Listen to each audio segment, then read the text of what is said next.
Welcome back to My Adventures, where every adventure is unique. Today we're discussing the Tour du Mont Blanc, my experiences, risk and reward, part 8. This is the final part in this series. My observations in general, I think if you're approaching the tour correctly, meaning you came in fit enough, you should actually get stronger as you hike the Tour du Mont Blanc, obviously without injury. But in terms of distance, ascending and descending, if you're doing everything right, you should feel yourself getting stronger day on day. If that's not the case, then you may be in over your head, and you may want to adjust your itinerary. Simply because it is a cumulative effect as you do the tour. And if you're constantly feeling like you're getting weaker, then it may be beyond your grasp at that time. So you may want to shorten your expectations and then just attempt it at a different, like in the future. So keep that in mind. I did feel stronger as I was hiking, and like I say, even at the end, the rucksack didn't really feel that heavy anymore to carry around. And I was going further distances, climbing and descending more, and in general feeling stronger. So that's a good indicator that you're doing well on the tour. If you're finding the opposite, again, you may want to adjust possibly the distances that you're hiking each day. Make sure things like getting sleep your sleep is in good standing, because obviously if you're not getting good sleep, you're going to have a poor hike the next day. Things like your food intake, you're eating good healthy food, or you have access to good healthy food. It doesn't have to be expensive stuff. Go to the grocery store, get yourself some good food. It's always easy to get some pasta and throw it in a stove and cook it. It doesn't have to be fancy from a restaurant to give you some good power to do the tour. Like I said, try to stay away from the sugar foods and get more into the carbohydrates, because you're going to be burning a lot of them. But in general, if you've got those things going well, you should be getting stronger and not weaker, because you should be getting more accustomed to it, and become a better hiker, basically.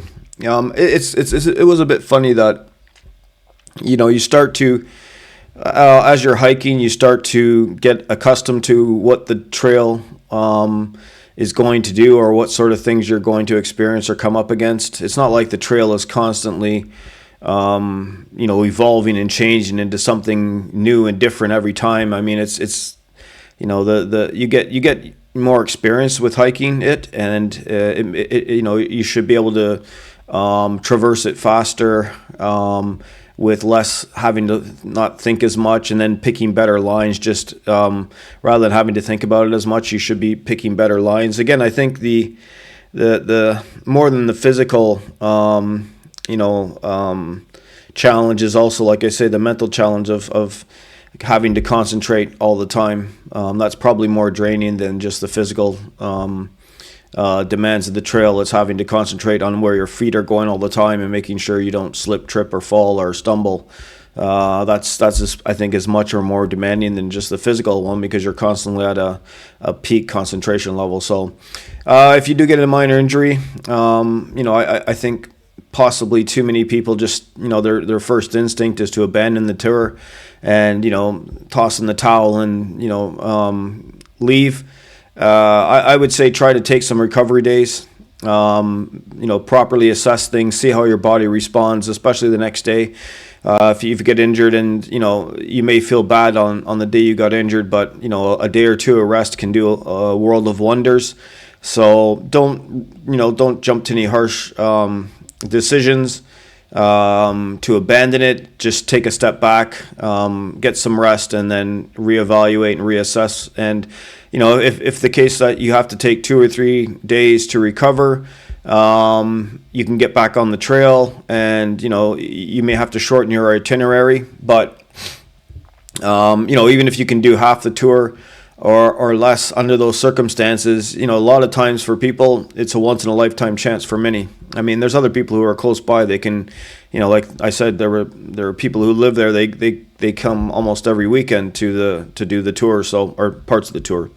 Other people who are flying in from North America or South America, or, you know, like other far away place, you know, for them it's a once in a lifetime chance. So don't panic if you do get injured with a sprained ankle or something, or a cut or something. You know, there were lots of people, like I say, they had band-aids all over their hands because they'd fallen and cut their hands. You know, their feet were absolutely this poor one guy, on the Col de Brevant, he took off his boot and he had this pack of band-aids, and his foot was already covered with band-aids, and he was putting more band-aids on top of band-aids trying to, you know, protect his feet. So, you know, there's people dealing with that sort of thing, but try to, you know, reevaluate, reassess, give yourself a chance to recover and see how you feel the next day. That usually is a good indicator whether your injury is, you know, more serious, or if it's something that's going to eventually heal itself. And again, that example with the girl who rolled her ankle, you know, she hobbled out the day of the injury, and then, you know, each day thereafter, it started to heal itself. But obviously, she was in pain. I know she was in pain because she was going quite slow. Because I met them a few times on the trail, and she was in obvious pain, but, you know, she kept going. So, you know, good for her that she had that sort of strength to overcome her injury. But, you know, like I say, don't panic immediately and say, oh, I'm going to quit the tour. I think there's some videos online of people who had this sort of knee-jerk reaction. I think it was the second time. The first time they did the tour, they quit quite early, and the second time they went back, they made it further. I think they were trying to do the Fenêtre des Arpents, and they didn't get to the top, and they basically turned around and came back and quit. And, you know, you have to be a little bit more resilient, and perseverance is required when you do the tour. Sure, there's setbacks all the time, right? You're going to have to overcome lots of setbacks, you know, emotionally and psychologically. You know, you didn't get to hike as far as you wanted to. You know, it rained, etc. So you have to persevere to make it through the tour. It's not just about, you know, physically and mentally getting there. You really have to show some character and persevere to get through it. It's not easy. It's definitely a challenge. And like I say, the person who, you know, starts at the arch is going to be different than the person who ends it, because you will grow yourself as a person when you try to complete it. Again, I strongly consider a partial Tour du Mont Blanc for people if they have a 7-day schedule. Unless you're a really strong hiker and you've done lots of alpine hiking before. If you're coming in, you know, you can't just say, okay, it's 170 kilometers divided by 7. That means we have to do whatever. You know, so many kilometers every day, and we can do that. It's easy. It's like, that's not the way to approach the tour. You know, if you've got 7 days, I don't really care if you're a novice, beginner, intermediate hiker, or an experienced hiker who only does hills and, you know, forests. Really think about doing a 7-day hike, partial tour, either the upper half or the lower half. You'll enjoy it much more. Unless you're, like I say, unless you're a strong, experienced hiker, it's not likely feasible to do it in 7 days. Sure, there's people who do it in 4 days or 5 days, but again, they're strong, experienced hikers. They know the tour quite well, and, you know, they've got experience to you know, push themselves in certain regions, and they just know what they're doing. Most other people on the tour don't, and I think a lot of people were trying to do the 7-day whirlwind, and it doesn't seem to make much sense. So I would avoid it. Trying to do the full thing, just come back a year or two later and do the other half. I'm still concerned about that call for help during the rain at the end of the tour.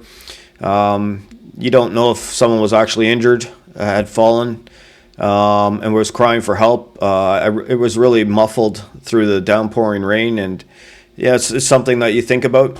It was, like I say, it was around 3 o'clock in the morning, and it lasted for about 20 minutes. And it would come like every 5 minutes.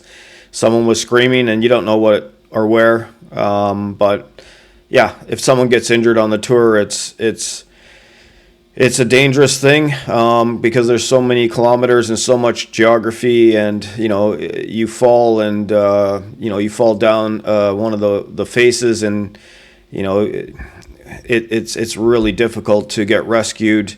And obviously, if you fall at 3 o'clock in the morning and there's a heavy downpour and rain, it's going to be a very difficult night.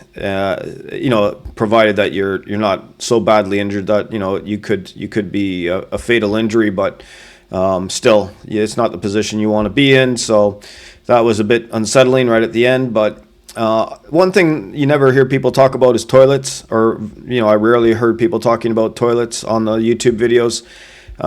There are public toilets throughout the Tour du Mont Blanc. They tended to be rather isolated, though.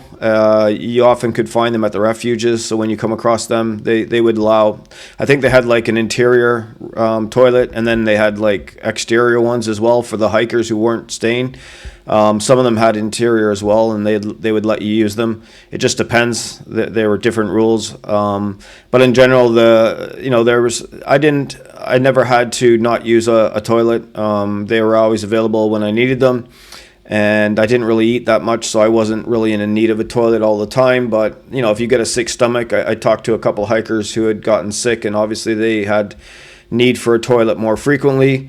You can't expect there's going to be a toilet every 500 meters along the tour. It's going to be quite far spaced apart. So you have to sort of gauge your need for the availability and try and make the two meet. And I guess if it doesn't, you have to look for a way to deal and resolve with that. If you dig yourself a hole, I guess, off piste to try to resolve that problem. I didn't have to do that, so I can't comment. But yeah, in general, there are public toilets. Some of them are sit down, some of them are stand up. Some of them had toilet paper, some of them didn't. It's always good to have some paper towel or paper, tissue with you in the event that they don't, just because it's not nice to not have access to that. And yeah, in general, that was out there, that was available. They weren't paid toilets or anything stupid like that. It's difficult to hike the full tour on your first attempt at alpine hiking. So, everybody wants to complete the tour, but I can assure you it is quite challenging. And if you're not an experienced hiker, especially alpine hiking, trying to do the full tour your first time is going to be pretty demanding, and you more than likely or possibly won't be able to complete it. I think online they say that 85% of the hikers complete the tour who try it out of the 20,000. I think that's misleading, and they don't keep records, so I don't know where they came up with that number.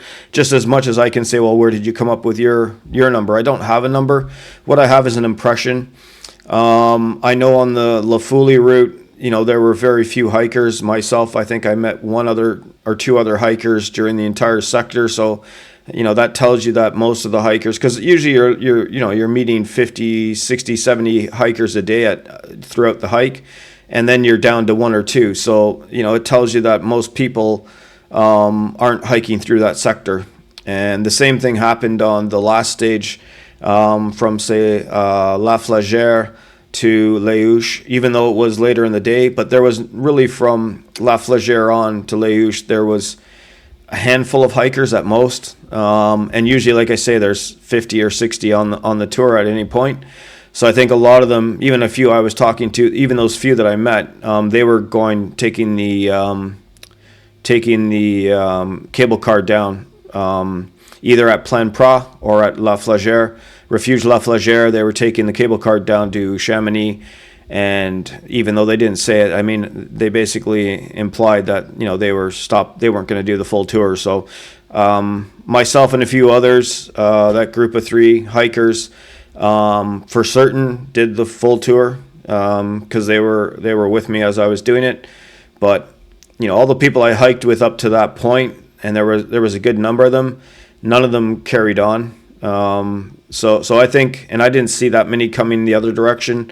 I think there was like 2 or 3 hikers coming in the other direction. So I think that entire La Flagère to Les Houches route is is bypassed by a lot of hikers. So, don't be too disappointed if you can't do the full tour on your first attempt. If you give yourself at least 10 days, you're probably going to have a decent chance to do it. If you have 7 days, your chances are less likely. You may do it, quote unquote, but that means you're bypassing sectors because you're running out of time. So that's you just have to be realistic. To do it in 7 days, it's not realistic in my estimation. Give yourself at least 10 days to, if you really serious about doing the full tour, give yourself 10, 11, 12 days to do the full tour. And then at least you have a shot. You still may not complete it, but at least you have a more of a realistic shot. It's best to hike the spectacular sections on either sunny or overcast days. If you do it on a rain day, you're going to miss seeing it, and it's kind of like you do all the hard work, but you don't get any reward for it. So if it is raining, don't try to hike the really great sections because you won't see anything. So take a rest day or a rain day and wait. Like I did on Fenêtre des Arpets, I wouldn't have been able to hike it if I hiked the day that everyone else was leaving, simply because it was too dangerous. So I gave it an extra day, and I got to actually hike it. So, keep that in mind. You may need to do a rain day to see some of the great stuff. And if you don't, you're going to lose out on it. And, again, why did you come? Avoid hiking in social groups or near social groups, as I've mentioned. And I'm not saying, maybe this is too strong a statement, but I'm sure there are social groups out there who are just what it says socially, like a social group. But what I'm referring to here, like I say, it seems to be those groups who are in some club or something, wherever they're coming from. So they got close association with the group and their friends, and it's kind of like this mob mentality, and they become very isolated, and they kind of do bully and push their way through the tour, and I don't know if they're not aware of that. That's the sort of vibe they're giving off. But like I say, as a solo hiker, I found it really unappealing. And like I say, there was a couple incidences and I didn't say everything, but there was a couple incidences for sure that I thought were really a bit disturbing. And like I said, they'll attempt to bully you. If you're one or two hikers, they seem to think that they have right of way, and there's 10 of us and there's only one or two of you, so get out of our way. That's kind of the impression they give you. This sort of might is right, or the majority rules, and it's like, I'm not here to have a battle. I'm simply having a solo hike. Good night's sleep is important, vital for a good hike day. So you have to have good gear. You have to have a good rest pad, a good pillow, a good warm sleeping bag, and don't stay up till 12 o'clock and try and get up at 4 or 5 o'clock in the morning and expect to do a 12 hour hike. Try to get to bed early. Usually when the sun's down, you go down, and then when the sun's up, you come up. Is a good rule, rather than waiting till having beers late at night and then expecting to have a good hike the next day. It's not going to happen. You really do have to be on your game, in tip-top shape. So a hangover or late nights, it's fun to stay up and drink with other people, and have a good time, a bit of a party, but you're going to really pay for it the next day. And if you do that several days in a row, you're not going to finish the tour for sure, and you could, you're going to feel lousy, because it is a physically demanding hike every day.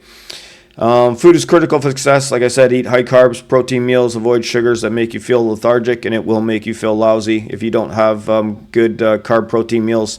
Relying on garbage food is going to make you feel like garbage for sure. You'll usually get a sugar high for about 30 minutes into the trail, and then suddenly you'll crash, and you'll have no energy, and you'll wonder why you feel so lousy. It's because you really don't have a good food source. So better just eat plain boiled pasta instead of having all the garbage food that's available. Drinking water is a critical factor to focus on. Avoid dehydration, and I say CC, which is source it and sink it. So whenever you have a chance to grab water, grab it and drink it. You can't really you can drink too much water, but if you're putting back 2, 3, 4 liters of water a day on a hike like this, it's I don't think that's a bad income in terms of volume. Obviously, you wouldn't do that. Maybe 2 liters in your normal day at home is fine. But when you're hiking 12, 15, 18, 20 plus kilometers, 4 or 5 liters of water throughout the day is not really, I think, too excessive. So whenever you have a chance to get water, make sure your water bottles are filled up. And then, like I say, on that one section from La Flagère to Les Houches, there's hardly any water. Make sure you stock up. Put extra bottles in your rucksack because you're going to need them.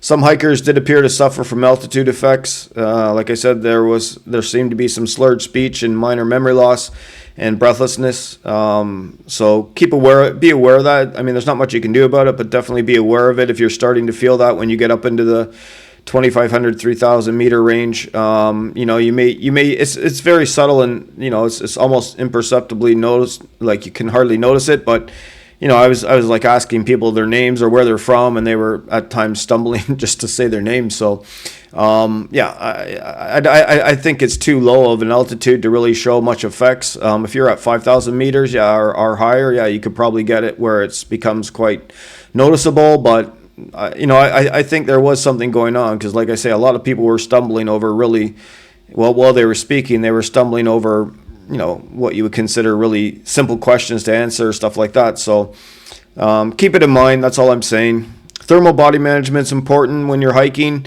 It's critical to being too hot or too cold or too wet. So layering obviously works. Have a base layer, a mid layer, and an outer layer for wind. There are some strong winds that will cool you, and if you're wet, you're gonna, you could be in a hypothermic situation. Hiking when you're too hot is never fun because it'll just literally suck all your energy out. So you don't want to be too hot. So make sure you can take off one of the layers and throw it in your rucksack and keep your body temperature down. It'll keep you comfortable, and you'll have energy for the demands of the trail. And then again, make sure you got like a down jacket or something. If it gets too cold, you can warm up. Good quality hiking gear, it's a necessity.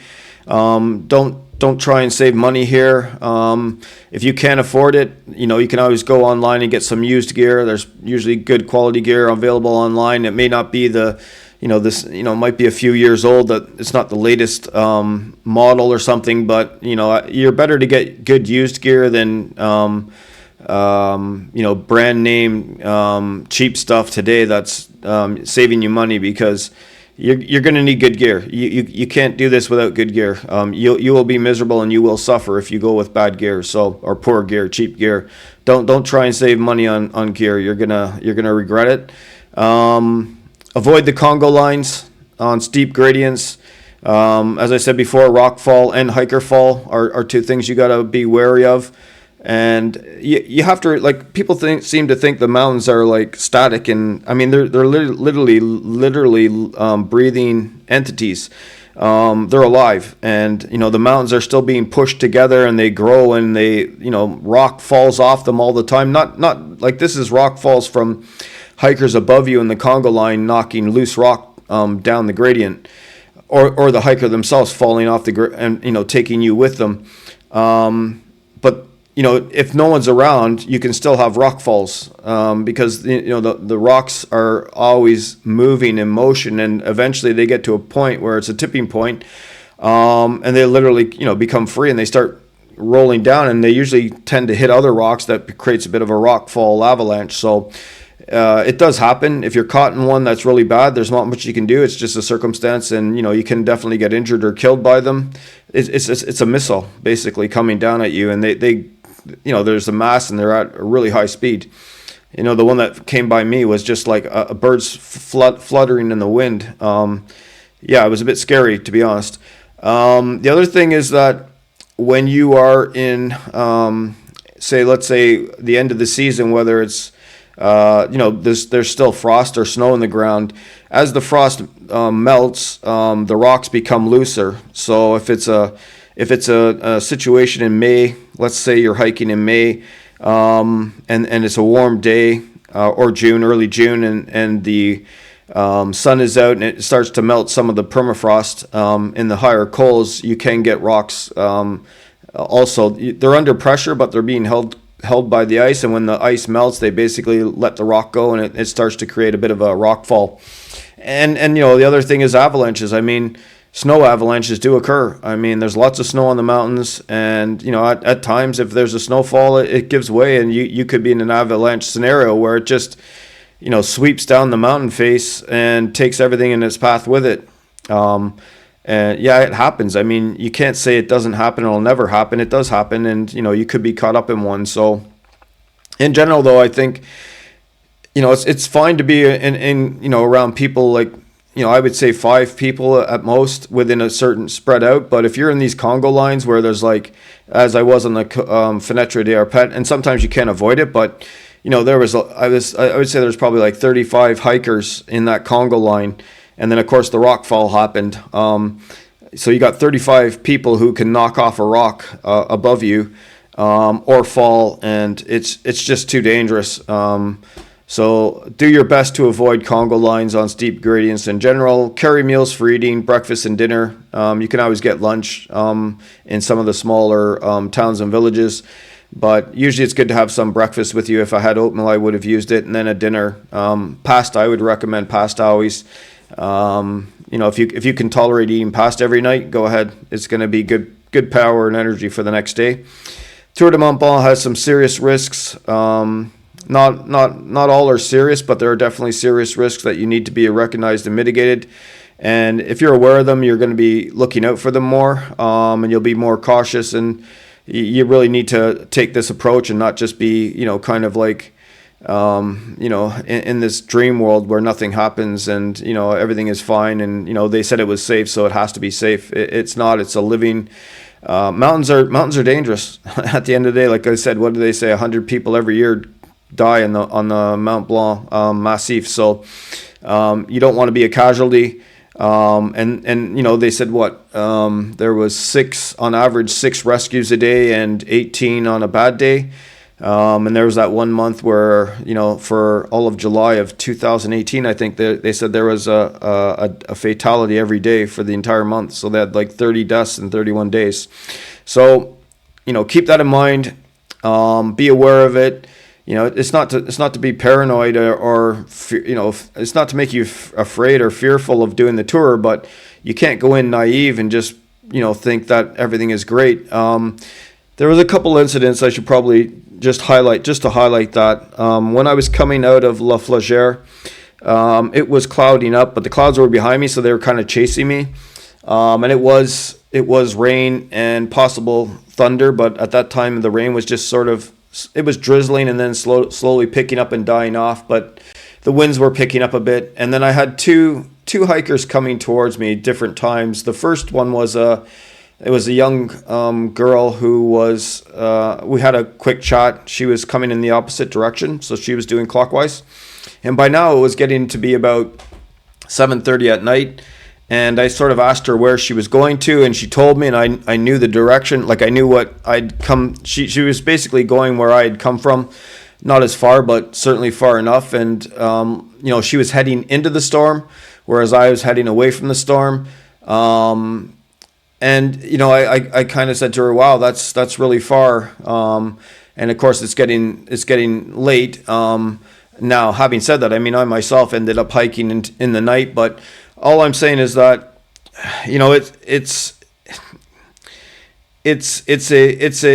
all these factors are working against you, and you want to not get caught up in the situation where you're taking on more risks.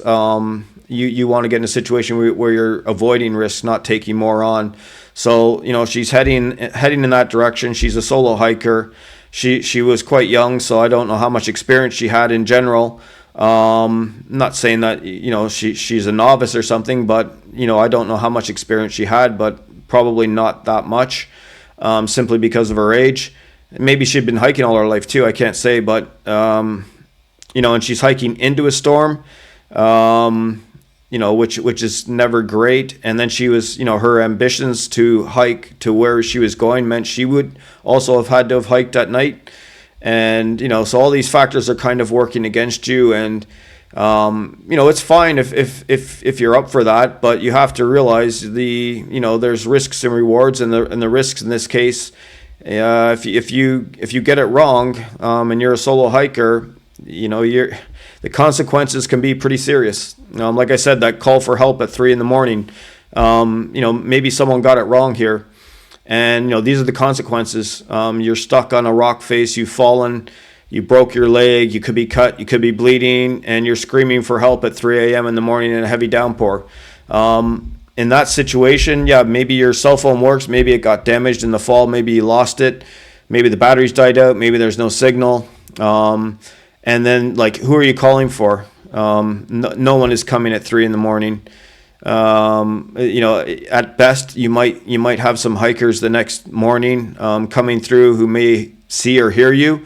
But if you've fallen a long way down, you can scream all you want. No one will hear you on the trail, simply because, it depends which way that you are, and the sound is, they may never hear you. So you could be stuck there and you could perish there, simply because if you're bleeding heavily or you've broken your leg, you can't walk. These things happen. So you don't want to be this type of scenario. And, you have to try to do, like I said, for me, I thought that my risk level was too high. In the end, I think it was the right decision, because the rains did open up, and, it rained for the next 2 or 3 days straight. So I think I made the right decision coming down. But it was a risky decision, and there was certainly a higher risk potential, and obviously I fell twice. So it just goes to show that, yeah, it's a dangerous activity, and you have to be prepared for those consequences that could happen, and you really have to evaluate carefully your decisions, because nature's pretty unforgiving, and when things go wrong, no one's around to pull you out. So you really have to be careful on the decisions that you make. The other hikers I met, there were 2 of them, and they were hiking also in the same direction as that solo hiker was, but they were dressed as if they had walked out of the house to go to the corner store. They didn't have any hiking gear at all. I mean, none. I mean, it literally as if they just walked out of their house to go get milk. And they were hiking towards me, and it was also getting late, and they were also hiking towards the storm. And I sort of asked them where they were going, and they were going to La Flagère, which meant they probably had I think it was about an hour and a half hike, because I had timed it coming back, like from where I went. I timed from La Flagère, and I think it was about an hour and 28 minutes or something. So I told them that, but I knew that section of the hike, there was some really tricky spots. There were some, like some steel bars, like with drops and steps, and they had nothing. They had no food, no water, no hiking gear. They had no, they were in like running shoes, and, like I said, they were looked like they were going to a restaurant at night or something. They were dressed with the nice clothes, and, it was obvious they had no experience hiking. And yet here they were, trying to get La Flagère at around 7, whatever, I don't know, late at night or later at night. They didn't have any gear at all. No hiking, trekking poles, no lights, no food, nothing. And so I kind of asked them how it was going. They're going, well, it's going okay, I guess. And I was like, wow, where are you going? And they said, oh, La Flagère. And I said, and they said, well, how long is it? And I said, well, it's about an hour and a half. I didn't tell them, that the trail is pretty rough at spots, but you have to wonder sometimes when people get out there, they haven't done they're not prepared enough. I wasn't prepared enough, and I realize that, and if I do go back, I have to be better prepared.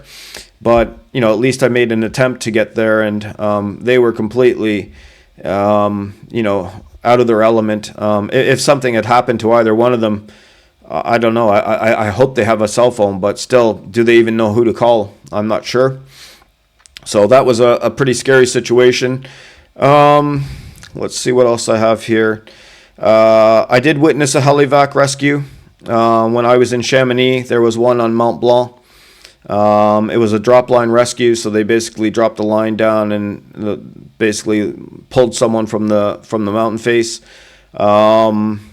Otherwise, like I say, maybe it sounds like a lot of doom and gloom, but in general, the Tour du Mont Blanc is an incredible experience. I say there's probably a better chance I go back than not. It's really incredible, and I would certainly like to explore more of it. So yeah, in general, I think it's an experience you want to go through, but keep in mind all these things that I've been trying to get across, because they will be a factor that you need to deal with. And you don't want to learn that when you're on the trail. If you can sort of prepare for it and expect it before you get there, you'll be better off, and hopefully you'll avoid it. Any injuries or other events that could impact you. So yeah, in general though, it's an incredible experience. I highly recommend it to most everyone. If I sounded like I was being a bit too harsh with the people who are over 60, I think that's warranted though. I really would dissuade you from doing the tour. I know it's kind of you get your friends together and you say, yeah, we're not too old, we're going to prove the world wrong and we're going to do it. That might get you through the first 3 or 4 hours of the tour, and then you've got another 11 days to go. I would suggest, if you're really set your mind set that you're going to prove the world wrong, and you're 60 years old or older, and you're going to show them that you can still do it, I would suggest what you do is you go there and you try to do a sector. Just do one sector, and then if that goes well, then do another sector. And then if you're feeling tired, or you take a rest, get yourself some accommodation in a hotel or something, and then just stay there for a day and rest up, and then go and do another day's sector. And then keep doing it a day at a time, with the understanding that every day when you finish, you're going to make a decision whether you continue the next day or you just stay in a hotel for a day and rest up. If you approach it in that way, rather than saying I'm going to do the whole tour, just approach it at a sector a day. That way you can basically give yourself the opportunity to rest up when you need it, and then also not get in over your head where you're feeling you have to try to do 11 days of hiking and find out that you're really not up for it, and get really discouraged and possibly injure yourself. So I would go by a day-by-day sector approach, and then if you do 6 sectors over 11 days, hey, job done. You're going to have a great experience. If you try to do the tour in 7 days or 10 days or 11 days, and you fail to do it, and you get all discouraged and you're disappointed or you injure yourself, it's not the way to go.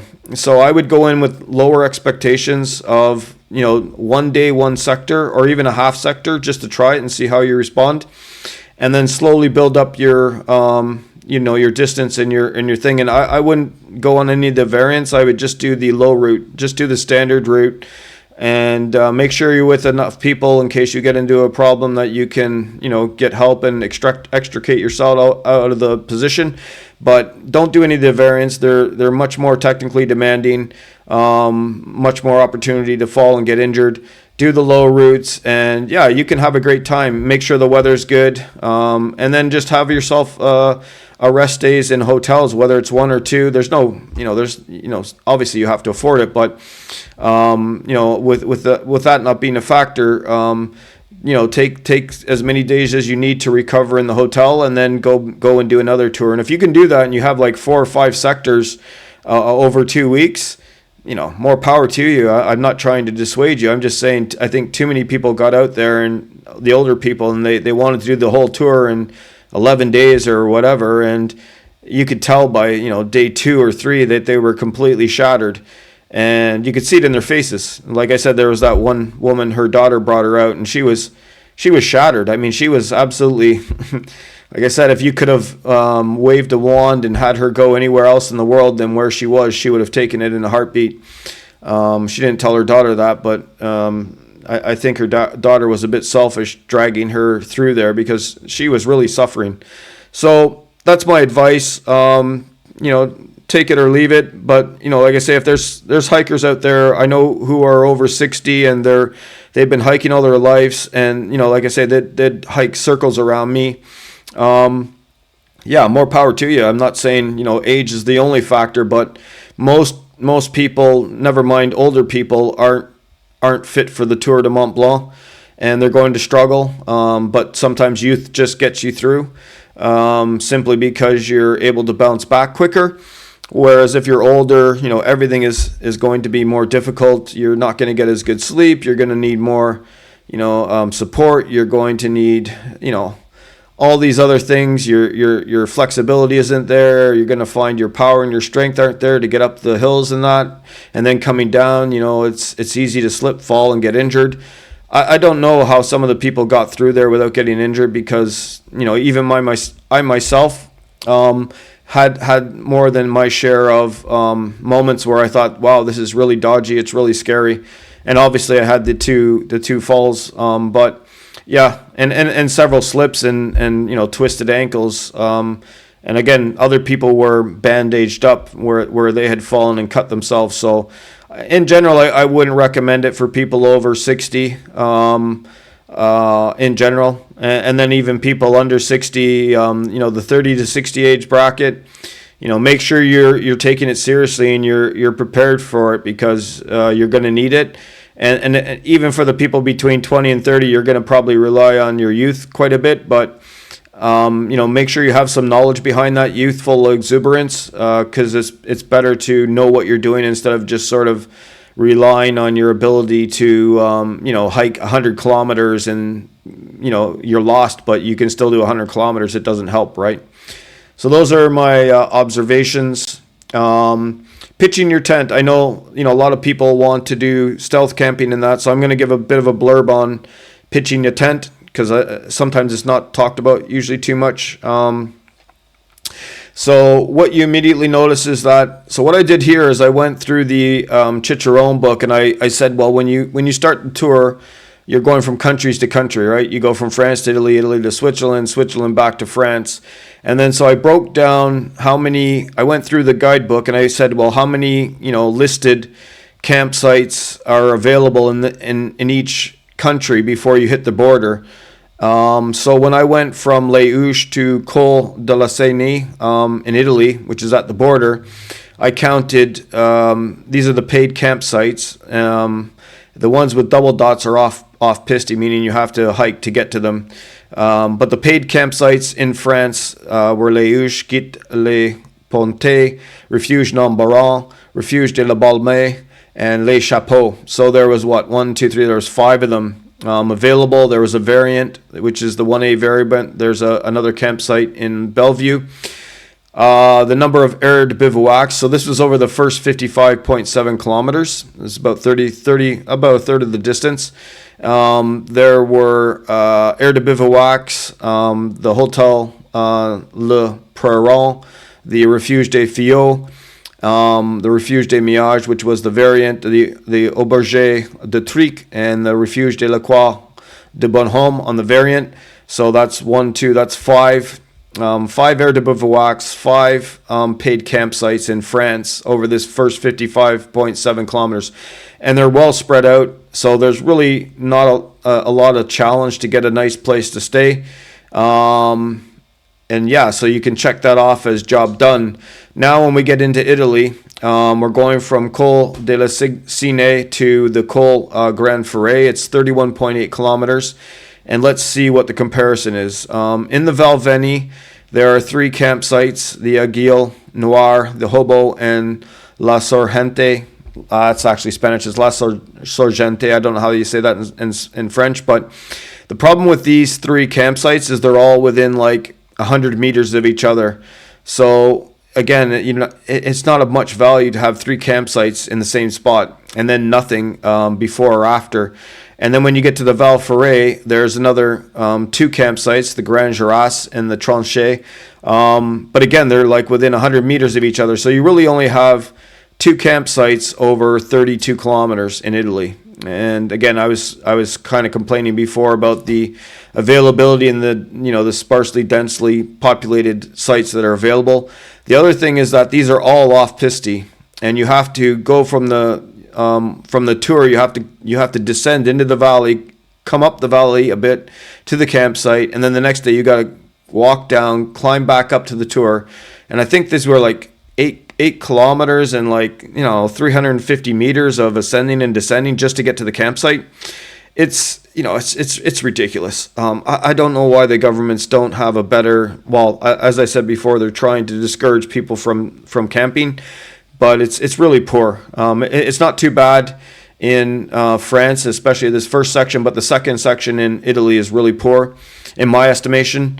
And I think they do a really bad job of it. Now, the Air de Bivouac, there is one in Très Lachamp, the one that's 40 pounds, which is ridiculous price.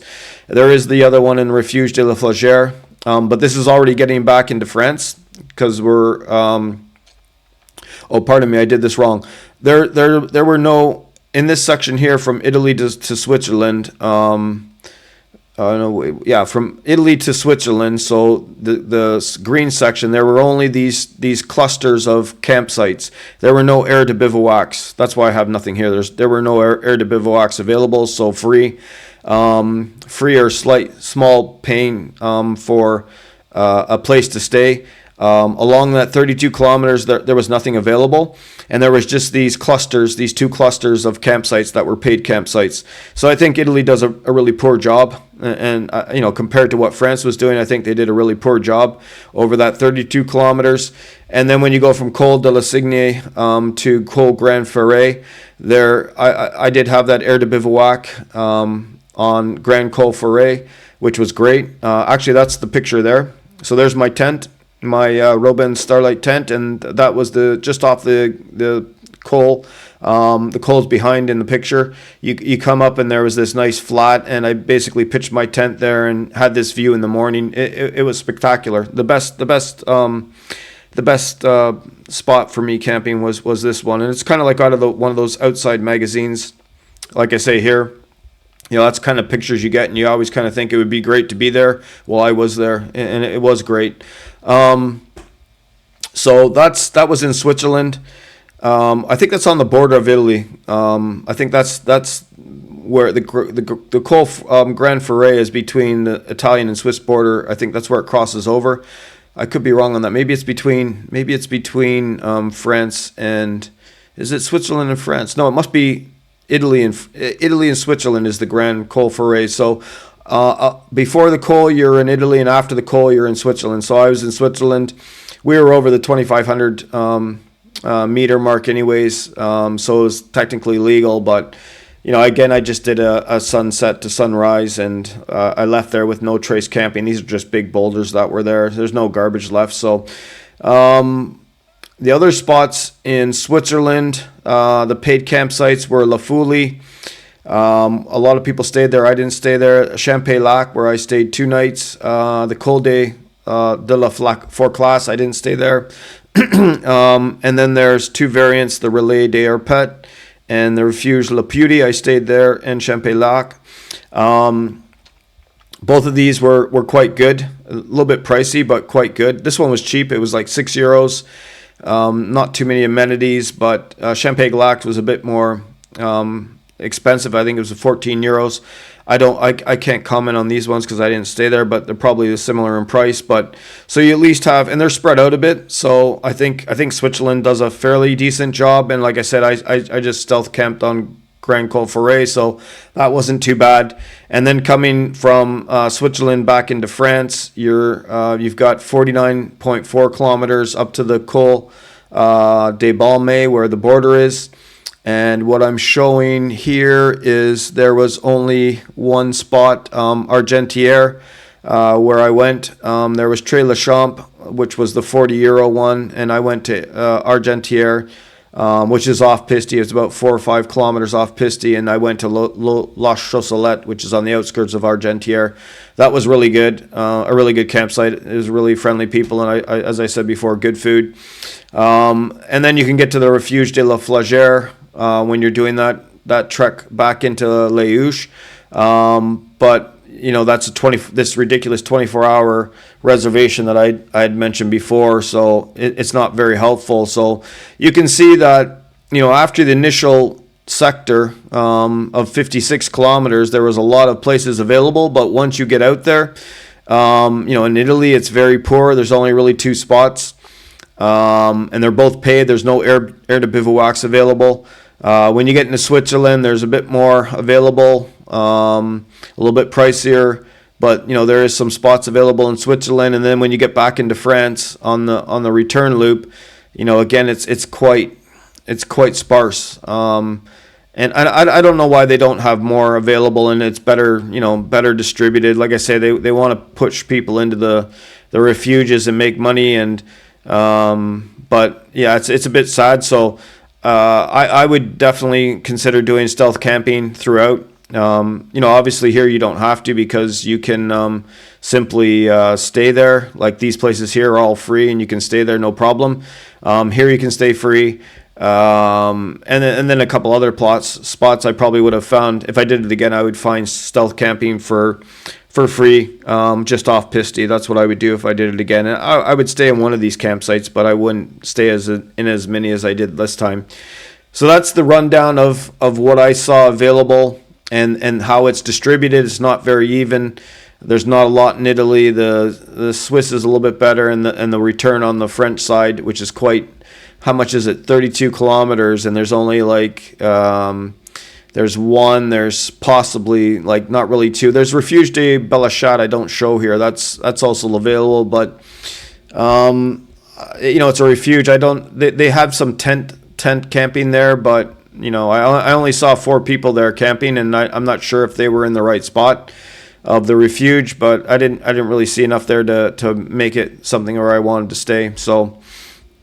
There was no water either, so that was a problem for that spot. But yeah, that's how it's spread out.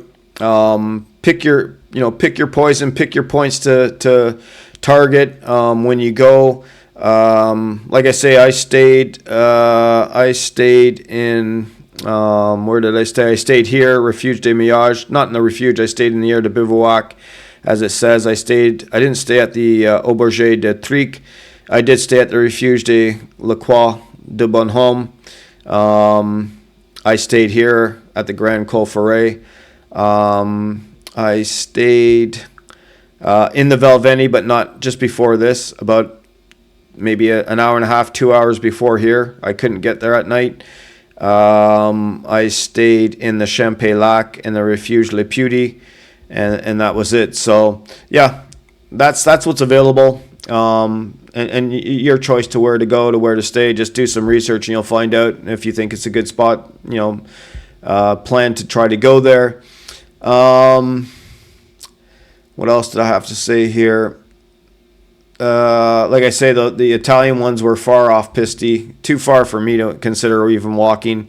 They're like several kilometers in large ascents and descents, and you have to go there and then come back, sort of the out and back thing. But if it's 6 o'clock at night, I'm not going to do this, an hour and a half hike to get to the campsite and then turn around and have to come back the next morning.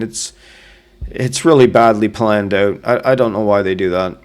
The stealth camping is feasible but not legal under 2,500 meters, so they say. Most of the peaks, the cols are less than this, so you really have to there's only a few available. And to be honest with you, if you're at 2,000 meters or 1,500 meters, as far as I'm concerned, job done. Go with it. Just don't do it right on the trail. Go a bit off Pisty so no one can see you. Like I say, there was a drone flying near Refugio Elena. I think that's going to be the wave of the future. I think that was just tourists, like hikers who are doing YouTube videos. But I think you're probably going to see an increase in patrolling over the Tour du Mont Blanc with drones in the upcoming future. I think that's going to be the wave that, whether it's for safety or patrolling for finding people for camping. I think you're going to see that. So keep it in mind. That's why you want to do sunset to sunrise. So if it's at night, obviously they're not going to be able to fly the drones to see you as easily. So, and then if you don't get up at 7 o'clock, the drones could be the swarm of drones could be coming in and being a nuisance and trying to harass you, or at least try and give you a ticket. I don't know how they'll do that, but all things being equal, I'm sure they'll try if they can make money at. Like I say, you can be fined for camping, and everyone in the refuge reminds you that, it's illegal to camp. You can't do it. It's illegal. Okay. July, August are the hot spots. So if you are going to do stealth camping, I wouldn't do it in these 2 months, because there's a lot of people on the trail. There's probably a lot of rangers at least walking around and finding people if they find them. So I would avoid stealth camping in July and August, but I think by September, I never saw any officials or authorities or rangers on the park at all, or on the tour at all. I'm not saying they weren't there. I never saw them. Overnight weather, thunderstorms, exposure to lightning, very strong winds. Be careful where you pitch your tent. Like here would be a bad position, a bad spot if there was a thunderstorm, because it's out in the open. You got your aluminum poles. They're good for attracting electricity like lightning, and then there's also strong winds coming from the coal. So actually, it's a romantic picture, but from a safety standpoint, it wasn't the best choice. But knowing that the weather was going to be fine that night, I took the chance, and it worked out. There was no storm, so all was good. Check mark. Just make sure the weather's good, and you can do this as well. Like I say, the highlight was this pitch on the Grand Col Forêt, and it's kind of like the outside magazine picture. The only option for budget hiking is to take a tent, and it meets the required your need for flexibility, especially if you're new to the tour. It's the only way to do it. I think more people should be hiking with tents instead of less. I would recommend you do it. I think the refuges is ridiculous, especially when you don't know your abilities and capabilities, and having to do that 6 months in advance and putting all your money down and then finding out you can't hike to the things, or it forces you to hike in thunderstorms. I don't agree with it. Just take your tent and hike as far as you can every day, and then or as short as you can, or take rest days when you want. I mean, flexibility is huge with a tent, and you need it. Stealth camping, as far as I'm concerned, that's the heart and essence of the Tour du Mont Blanc, not the refugios. No matter what anyone tries to sell you, that might be just part of European culture. But in general, I think stealth camping is really where you experience the Tour du Mont Blanc. So the more you can do, the better. My motto: sunset to sunrise, 7 p.m. to 7 a.m. in general. No trace camping. Don't leave anything on the ground. Take everything with you. And, like I say, go off piste. The trail is actually down here somewhere. And, that's the essentials for it. And if you keep that in mind, you're probably going to be okay. Risk and reward. So what I tried to do here was I went through all the locations that I passed through, and I basically put a mark out of 2 to 1 to 10. How risky I thought from going from Les Houches to Col Vausse, how risky was it? It was a 2 out of 10. There's really nothing you can do to hurt yourself when you're doing that. I mean, it's a steep drop, like it's a steep climb up, but there's no, like exposed drops or anything like that. So the worst you could do is, stub your toe. Like I say, where the risk is low, I basically have identified it. So the Les Houches to Col Vausse, it doesn't mean it isn't hard. It just means that, the risk there is low. However, the Col Vausse to the suspension bridge, I gave it an 8 out of 10 because there is some exposed sections with chains on the thing and some steep drops. It's a little bit more technical. This is the Haute route, so I gave that an 8 out of 10. Especially when you're new to the trail, it's going to be something you have to be careful on. And then if you just follow it through, I'm just going to highlight the ones where I marked higher. So from Col de Tricot down to Refuge Miage, I gave it a 10 out of 10, simply because of the steepness and the descent, and lots of loose rock, lots of things to trip on. It just zigzags down, and if it's raining, you don't want to be here. If there's a storm, you don't want to be here. It's not the place to be. You've just multiplied this, instead of 10 out of 10, it's going to be 20 out of 10. You've just doubled your risk level here if you do it in the bad weather. Going from Col des Forts to Tête Nord des Forts, I gave it a 9 out of 10.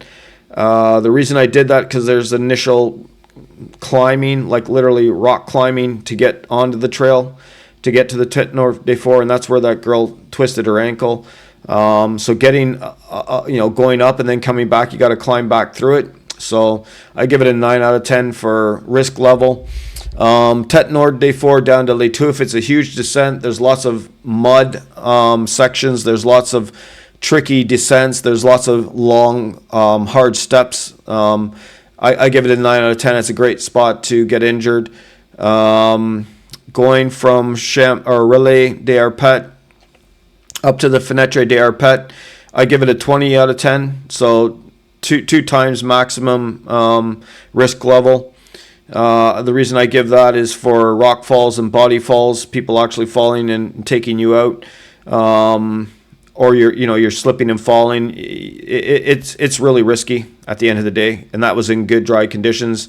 In wet conditions, it's a no-go. In snow conditions, it's a no-go.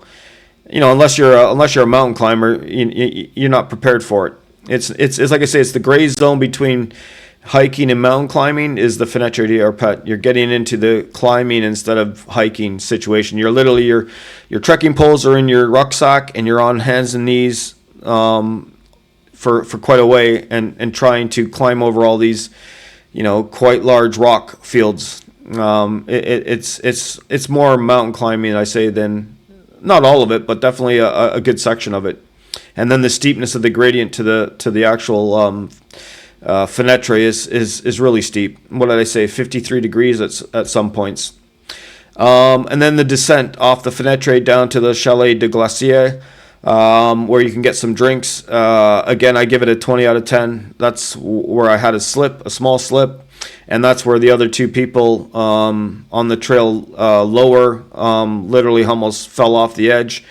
And then that's also where the girl did that gymnastic free space tumble in the air off the col, right off the top summit. So I give both of these a 20 out of 20. They're twice as dangerous as anything you'll come across on the tour.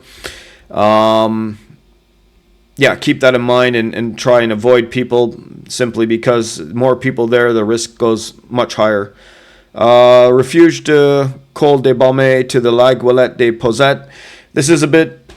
It's not too bad, but I give it a 9 out of 10 because getting to the top of the La Guillette des Posettes is actually quite tricky. Lots of spots to trip and fall and stumble, and if you do, it's quite exposed. You're probably falling to your death. So, it's a little bit tricky. I give it a 9 out of 10. What's this? From Plaine-Prat to Col de Breville. I give it an 8 out of 10. That's where the mist was rising. It's a bit tricky getting up there. And then Col de Breville to Le Breville, that's where the ladders are. I gave that a 10 out of 10. It's a bit difficult to navigate through there. There's not a real clear-cut path. There's lots of paint marks on rocks. It's easy to get lost in this section, the Col de Breville to Le Breville. And getting through here is, navigation-wise, it's a bit tricky. But in general, the risk is, I say it's a 10 out of 10. And then lastly, the Refuge Bellechat down to Leuge. At night, it's an 8 out of 10. During the day, it's probably like a 4 or a 6. But at night, I give it an 8 out of 10. That's where I had my two unfortunate falls. But there's other factors, I think, involved in here. So the overall score, I give it a 5.021 average out of 10 in terms of the risk level. Some of them were zeros, and other ones had like sevens, and in general, but it's certainly not risk free. So I gave it a 5.021 average out of 10 overall. The rewards, you can see all the rewards here. If it's 8 or above, I've put it in highlighted. Otherwise, I've just left it as thing. But there's nothing under 6 and 7 here. Some of the 10s are the suspension bridge, the Les Contamines, which was great. Tête Nord des Fours, 10 out of 10. Courmayeur was 10 out of 10. Refugio Bonatti, 10. Grand Col Ferret, 10. Champex-Lac, 10. Fenêtre d'Arpet, 10. La Guillette des Posettes, 10. Tête au Vent, 10. Lots of 9s and 8s. So the average here was 8.104. So in the battle between risk and reward, the rewards win. They get the champion's trophy, and so that tells you that it's more reward than risk. But don't ignore the risks. Do so at your peril. What else did I say here? So there's no such thing as a zero risk. Accidents can always happen. So I've labeled some of these as zero, but you can always get an accident. But the ones that are obviously marked higher are where you really need to pay attention. Risk is heavily dependent on the weather and increases with poor weather. So your zero could become a 10 in bad weather. and your 20s could become 40s. So you probably double everything here in bad weather. I would just put, mark everything times twice in bad weather. Safe passage risk can quickly go from a 1 to 20 with poor weather, as I just said.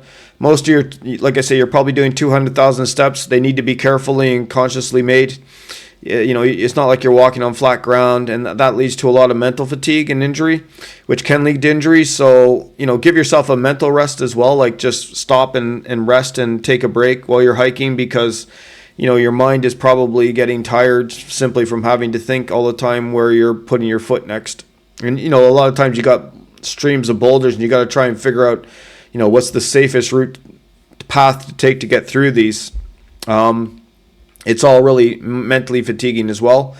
Mist or rain or thunderstorms greatly reduce the rewards. You really can't see things, and then you're doing all the effort, but you don't get to see anything. So the rewards are basically lost, and then the risk increases. Minor injury or illness can and will increase your risk level, obviously. If you've got a sick stomach or you've got a sprained ankle, everything thereafter just increases your risk level. So, which means you have to you have to be twice as careful, if that's even possible. Poor gear choices will increase your risk level. Make sure you have a sun hat, long sleeve hiking boots, trekking poles, as I've mentioned in the past. Like I said, there was that one hiker who almost, I thought he was going to have a sunstroke. He didn't have a hat, and he'd been hiking all day and up this climb, and he was literally bent over. I thought he was going to have a sunstroke. Fenêtre d'Arpet is more dangerous with more people. Avoid the Fenêtre d'Arpet, the Col de Tricot, and any other variants in poor weather. Avoid ladder sections in the clockwise direction at Tête Vent. So if you're doing the clockwise direction, trying to descend those ladders at Tête Vent, I was told by the women at the campsite it's much more challenging and difficult. So if you're climbing up in the counterclockwise direction, it's not too bad. But if you're coming the other direction, it's much harder to descend on the ladders. And then again, the problem with the ladders in general in this section are people above you dropping things on you, knocking things loose, rocks, boulders, whatever, or dropping things on top of you. And then if they slip and fall, they're probably taking you with them, because I think there's like 4 or 5 sections of ladders, and you got this Congo line with all these people climbing up it, and someone drops something or kicks a rock or something, and pardon me, it's a weapon, right? It's coming down, and it's gonna potentially injure you or knock you off, and it's something to avoid. And the way to avoid it is to simply take the Col de Monte. If there's a lot of people on the trail, or if it's raining, you want to avoid this section and just go the alt route, which I showed you before, that I took the Col de Monte, which I really enjoyed. Because I didn't have to deal with all the drama of people on the ladders potentially killing themselves or me. I wanted to have a day away from all the drama that happened on the Fenêtre d'Arpet. So I took a bit of a rest day from all that drama on the trail, and I was glad I did. Avoid the crowds, poor weather on ladder section at Tête Vent, take the Col de Montet. Like I say, the rewards are mesmerizing panoramic views. If you have a camera, you probably can't take enough pictures, because you'll probably want to. And that's it. That's the end of my Tour du Mont Blanc budget solo hike with camping in September. Again, I highly recommend it, and enjoy your adventure, but do good preparation. It is a very challenging trail, and if you underestimate it or overestimate your abilities, you are going to probably be miserable and suffer, and hopefully not get injured, or worse, get a fatality. So lots of things to do. If you're 3 to 6 months before you go, your preparations should be proceeding quite nicely. If you wait until you have 1 month to go, you're probably you should probably reconsider and not go. That would be my suggestions. Hopefully you've enjoyed it. And yeah, that's it for this adventure.